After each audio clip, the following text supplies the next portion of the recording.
Welcome to this space for reflection and encounter with the Word. Today, we will meditate on two readings that invite us to leave behind what prevents us from moving forward and to trust in Jesus' healing love. Brothers and sisters, surrounded as we are by such a great cloud of witnesses, let us throw off everything that hinders and the sin that so easily entangles. And let us run with perseverance the race marked out for us. Let us throw off everything that hinders us. Let us rid ourselves of the sin that binds us, so that we may run with perseverance the race marked out for us, fixing our eyes on Jesus, the pioneer and perfecter of faith. For the joy set before him, he endured the cross, scorning its shame, and sat down at the right hand of the throne of God. Consider him who endured such opposition from sinners, so that you will not grow weary and discouraged. And do not grow weary or lose heart. You have not yet resisted to the point of shedding your blood in your struggle against sin. Reflection. Today we are called to leave behind all the burdens and distractions that hinder our progress.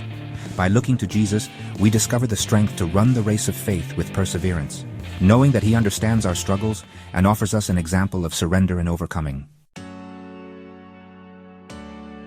At that time, when Jesus returned by boat to the other side of the lake, he stayed on the shore and a large crowd gathered there.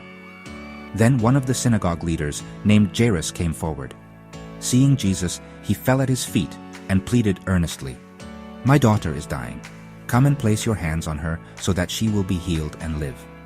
Jesus went with him, and a large crowd followed and pressed around him. Among them was a woman who had been subject to bleeding for 12 years. She had suffered a great deal under the care of many doctors and had spent all she had, yet instead of getting better, she grew worse. When she heard about Jesus, she came up behind him in the crowd and touched his cloak, because she thought, "If I just touch his clothes, I will be healed." Immediately her bleeding stopped, and she felt in her body that she was freed from her suffering. At once, Jesus realized that power had gone out from him. He turned around in the crowd and asked, "Who touched my clothes?" His disciples answered, "You see the people crowding against you, and yet you can ask, 'Who touched me?'" But Jesus kept looking around to see who had done it.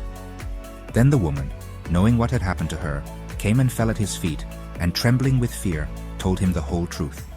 He said to her, "Daughter, your faith has healed you.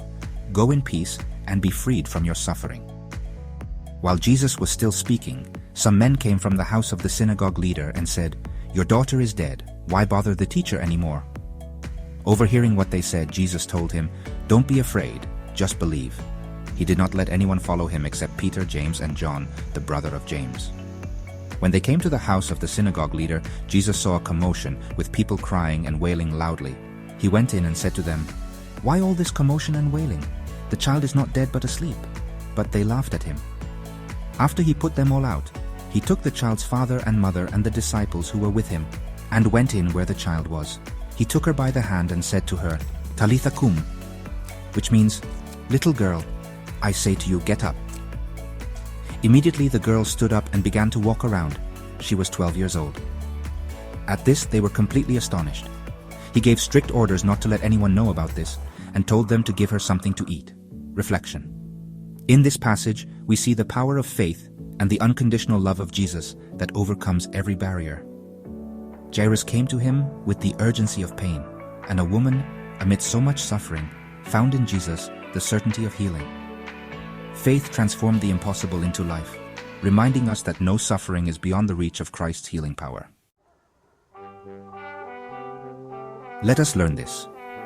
In the face of the sufferings of body and spirit, in the face of wounds of the soul, in the face of situations that discourage us, and even in the face of sin, God does not keep us at a distance. God is not ashamed of us. God does not judge us.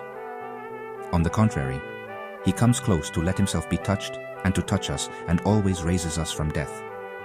He always takes us by the hand to tell us, "Daughter, son, rise." Cf. MK 541. Walk, go forward. Lord, I am a sinner. Go ahead. I became sin for you to save you. But you, Lord, are not a sinner. No, but I suffered all the consequences of sin to save you. This is beautiful. Let us fix in our hearts this image that Jesus gives us. God is the one who takes you by the hand and lifts you up, the one who lets himself be touched by your pain and touches you to heal you and give you life again. Final reflection. The Word of God and the message of the Holy Father invite us to trust in divine accompaniment in the midst of our trials. Just as Jesus touched a desperate woman with faith and brought a girl back to life, He wants to draw near to each of us, reminding us that we are never alone on our journey.